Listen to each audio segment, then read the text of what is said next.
two people retire on the same day with the exact same amount of money, $1 million each, built over the same kind of career, the same number of working years. Let's call them Paula and Ron.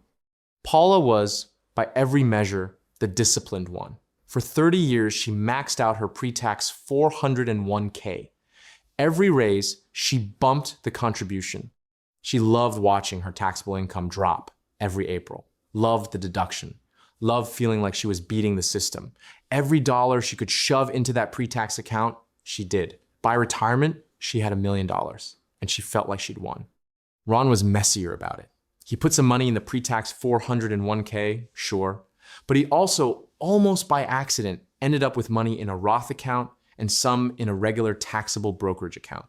No grand strategy. He just wasn't as tidy as Paula. He also hit $1 million on retirement day. Same million, same finish line. And yet, over the next 20 years, Ron gets to keep dramatically more of his money than Paula does. Not because he earned more, not because he invested better, but because Paula's million was never fully hers. A silent partner had been sitting quietly inside her account the whole time, waiting, and her statement never once showed his name. My name is Wealth Peak, and today we're going to talk about the tax bomb that almost nobody warns you about, the one you may have spent your entire working life quietly building, with the full encouragement of every financial expert you ever listened to. And I have to say one thing immediately, before you panic or start yelling at me. No, this is not a video telling you that 401ks are a scam or that you did something stupid. You didn't. Pre-tax saving is genuinely good advice for most people, and I'll defend it hard later in this video, because I refuse to be one of those channels that scares you off the single best wealth building tool you have. But there is a catch buried inside that advice that nobody bothers to mention. And if you don't see it coming, it detonates at the exact worst moment. So stick with me, because understanding this now, while there's still time to diffuse it, is worth more than almost any investment tip I could give you. Let's start with the reframe that makes the whole thing click, because it's a single word most people misunderstand. When you put money into a pre-tax 401k, you did not make that money tax-free. You made it tax-deferred. And those two words could not be more different. Tax-free means you never pay. Tax-deferred means you pay later. Every single dollar Paula proudly stuffed into that account, along with all the growth it earned over 30 years, is money she has never paid 1 cent of tax on. Not the contributions, not the decades of gains, nothing. The government didn't forgive that tax. It just got in line, patiently, behind 30 years of growth, and it fully intends to collect. So when Paula looks at her statement and sees $1 million, that number is a lie of omission. It's not $1 million. It's $1 million minus whatever the tax collector decides to take when she pulls it out. And she won't know the exact size of that bill until she's actually in retirement, and it's largely too late to do much about it. Her real number, the amount that's actually hers to spend, might be $750,000, maybe less. She built a fortune and handed a silent partner a slice of it and never wrote down how big his slice was. And here's what makes this genuinely sneaky. The silent partner's slice isn't fixed. It's not like he agreed to take 20% back when Paula started saving. His cut is whatever the tax rates happen to be, and whatever bracket Paula happens to land in at the moment she's forced to withdraw decades in the future. So Paula spent 30 years working incredibly hard to build a number she could count on. And the one thing she can't actually count on is how much of it she gets to keep, because that depends on tax laws that haven't even been written yet, and a bracket she won't know until she's standing in it. She traded a known tax today, the one she proudly avoided, for an unknown, uncontrolled tax tomorrow. That's not a nest egg. That's a nest egg with a question mark carved into the side of it. Now, here's where most people wave this away. They say, sure, I'll owe tax when I withdraw, but I'll be in a much lower tax bracket in retirement because I won't have a salary anymore. And for some people, that's true. But for a disciplined saver like Paula, it's often flat out wrong. And this is the myth that lets the bomb keep ticking. Think about it. Paula spent 30 years building a huge pre-tax balance specifically so she'd have a comfortable retirement income. If she's pulling enough out of that account to actually live the life she saved for, plus her Social Security, she may be generating just as much taxable income in retirement as she did while working, sometimes more. The whole promise of you'll be in a lower bracket quietly assumes you'll be poorer in retirement. But the entire point of saving hard was to not be poor in retirement. So the better you did at saving pre-tax, the more likely it is that this comforting assumption doesn't apply to you at all. The reward for discipline is a bigger bill. And there's a second reason the lower bracket promise is shakier than it sounds.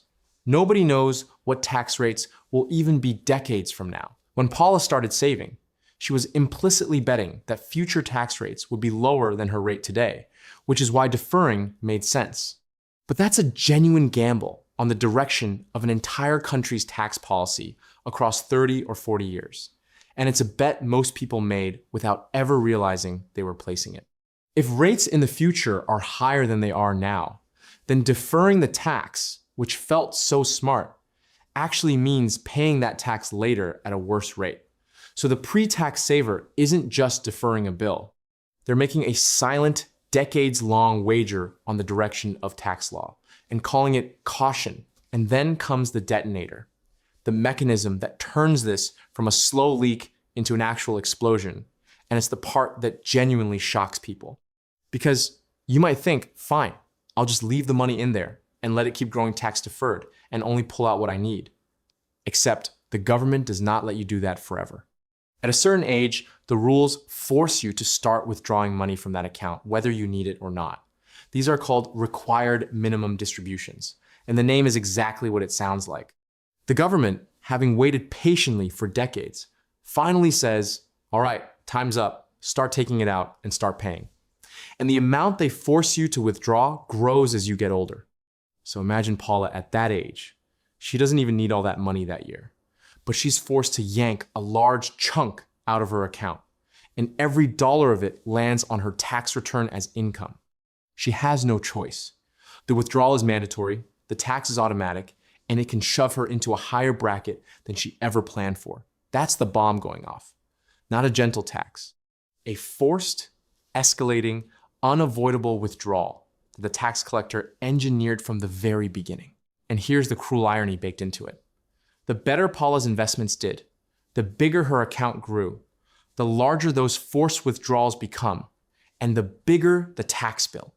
So the reward for being a great saver and a great investor is a larger, more explosive bomb. Think about how backwards that is. Paula wins at the game for 30 years, does everything right, grows her account beautifully, and the prize for winning is a mandatory tax event she can't control, sized in direct proportion to how well she did. Meanwhile, the account keeps growing on the money she's forced to leave in, which means next year's forced withdrawal is even bigger, and the year after that, bigger still. It's not a one-time blast. It's a bomb that reloads itself every single year for the rest of her life, getting a little larger each time. But I promised you, it stacks. And this is where it gets genuinely nasty, because that forced withdrawal doesn't just get taxed on its own. It sets off a chain reaction. Here's the first secondary blast. Your Social Security benefits, the ones we talked about earning, can themselves become taxable depending on how much other income you have. And guess what counts as other income? That giant forced withdrawal from your pre-tax account. So Paula's mandatory distribution doesn't just get taxed itself, it can also drag her Social Security into being taxed. Money she might have received tax-free if her income had been lower. It's a torpedo. The forced withdrawal raises her income, and the rising income pulls her previously safe Social Security into the taxable zone right alongside it. One event, two tax hits, stacked. And what makes the torpedo so vicious is that it can create these bizarre situations where earning one extra dollar of withdrawal causes far more than $1 of extra tax, because that single dollar pushes another chunk of your Social Security across the line into being taxable. So the effective tax rate on that forced withdrawal can quietly become much higher than the bracket you think you're in. Paula thinks she's paying a reasonable rate on her distribution, but underneath, that withdrawal is also flipping her Social Security into taxable territory. And the real bite on that money is far worse than the number on the bracket chart suggests. It's a hidden multiplier, and it's almost impossible to see coming unless someone draws you the picture in advance, which of course, nobody did for Paula. And there's a second secondary blast most people never see until it hits them. What you pay for Medicare, your healthcare in retirement, is tied to your income. Push your income high enough with those forced withdrawals, and your Medicare premiums can jump, sometimes significantly. So now Paula's forced distribution has triggered a third consequence: more income tax, more of her Social Security taxed, and higher healthcare costs, all set off by one mandatory withdrawal she didn't even want to take. That's not a tax. That's a chain of dominoes she set up herself 30 years ago without ever being told they were dominoes. And look, if this is hitting a little too close to home, if you're doing quiet math on your own pre-tax balance right now, that exact feeling is why I built a school community. It's where I break down how I take this kind of research and turn it into a faceless YouTube channel that actually grows. The digging, the scripting, the whole system, step by step. No gatekeeping, no upsell. If you've ever thought about building something of your own out of this exact kind of curiosity, the links are in the description. Come hang out. Now there's one more blast, and it's the cruelest one because it targets the person left behind. It's what happens to a married couple when one spouse dies. While both spouses are alive, they file their taxes together with the wider brackets a couple gets. But when one of them passes away, the survivor, often the wife, who statistically lives longer, has to start filing as a single person. And single filers hit the higher tax brackets and much lower income levels. So here's the trap. Her income barely drops. She still has most of that pre-tax account, still has the forced withdrawals, still has Social Security, but now she's paying tax on it through the much narrower single person brackets. So on top of losing her spouse, she gets quietly hit with a bigger tax bill on the same money at the most vulnerable moment of her life. It's sometimes called the widow's penalty, and it's the final, quiet detonation of a bomb that was built decades earlier with nothing but good intentions. So let me be completely fair now and steelman the other side, because I refuse to let you walk away thinking pre-tax saving was a mistake. It wasn't. For most people, contributing to a pre-tax 401k is still absolutely the right move. And here's the honest case. If your employer matches your contributions, that match is free money and you take it full stop, tax bomb or not. If you're in your peak earning years and a high tax bracket right now, the deduction you get today can genuinely be worth more than the tax you'll pay later, especially if you plan well. Tax-deferred growth over decades is a real and powerful advantage, letting your money compound on dollars that would otherwise have gone to tax along the way. And most people don't save nearly enough to ever trigger the worst of these problems. The bomb is mostly a problem for the disciplined, successful savers, which is a good problem to have. So this was never don't save pre-tax. The mistake was only ever saving pre-tax, putting every egg in the tax-deferred basket, and never planning for the bill you were quietly deferring. So let me compress this whole thing into 3 beats in case you drifted off somewhere around the torpedo. Your pre-tax balance isn't fully yours, it's tax-deferred, with a bill you postponed, not avoided. Forced withdrawals in retirement can detonate that bill and set off a chain reaction, taxing your Social Security and raising your healthcare costs. And the whole thing hits hardest exactly when you're most vulnerable, later in life and after losing a spouse. Deferred, not free. Forced, withdrawals, detonate. The survivor pays the most. Now, here's the part that actually matters, the good news. Because unlike a lot of financial traps, this one has a fuse. And a fuse means you have time to cut it. And the window to do it is hiding in plain sight. There's a stretch for many people between when they stop working and when those forced withdrawals begin, and when their Social Security kicks in fully. In those years, their taxable income can be unusually low. That low-income window is the single best opportunity most people will ever have, and the vast majority sleep right through it. Because in those low years, you can deliberately move money out of your pre-tax account and pay tax on it at those low rates on purpose before the government forces you to do it at high rates later. Moving money from the tax-deferred pile into a tax-free Roth account in a low-income year is like diffusing the bomb one careful wire at a time. You're voluntarily paying a small tax bill now to avoid a much larger, forced one later, and to shrink the future withdrawals that trigger all those secondary blasts. Think of it like this. Paula's bomb has a fuse measured in years, and those quiet early retirement years are the calm stretch where the fuse is still burning slowly and she can actually reach in and cut wires. Every dollar she voluntarily moves out during a low-income year is a dollar that will never be part of a forced withdrawal, never help tax her Social Security, never push up her Medicare premiums, and never land in her widow's narrow single-filer brackets. She's not avoiding the tax. She already knows she can't do that. She's choosing when and at what rate she pays it, which is the one power the pre-tax saver still has left. The tragedy is that this window is silent. Nothing arrives in the mail telling you it's open. No statement flashes a warning that the cheapest years to defuse the bomb are passing by right now. So most people spend those precious low-income years doing nothing, letting the account grow quietly larger, right up until the day the forced withdrawals begin and the window slams shut for good. The other lever is simply what Ron accidentally did. Diversify where your money lives, not just what it's invested in.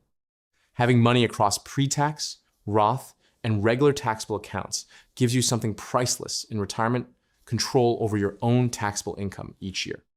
You can pull from different buckets to keep your income in a lower bracket, avoid the Social Security torpedo, and dodge the Medicare surcharge. Paula had one giant tax-deferred bucket and no control. Ron had 3 buckets and all the control in the world, which is the entire reason he keeps more of his money, despite starting with the exact same million. So think about Paula and Ron one last time. Paula didn't do anything wrong, and I need you to really hear that. She did exactly what she was told by everyone for 30 years. She was disciplined and responsible, and she built a real fortune. Her only mistake was treating a deferred tax like a forgotten one, assuming the number on the statement was a number in her pocket, and never using those quiet early years to diffuse what she built. Ron wasn't smarter. He was just, by luck, holding the one thing that actually matters at the end: options. Because that's the real lesson here. And it was never don't save. It's that $1 of tax-deferred savings and $1 of tax-free savings are not the same dollar, no matter what your statement says. And the difference between them is a tax bill with a slow fuse and your name on it. The bomb is real, but it's diffusible. And the years to diffuse it are probably closer than you think. So here's the question I'll leave you sitting with. When you look at your retirement number, that big, comforting total on the statement, do you actually know how much of it is yours and how much of it quietly belongs to a silent partner you've never once seen on the page? Sit with that one. And if you want to figure it out next to other people doing the same thing, you already know where I'll be. I'll see you in the next one.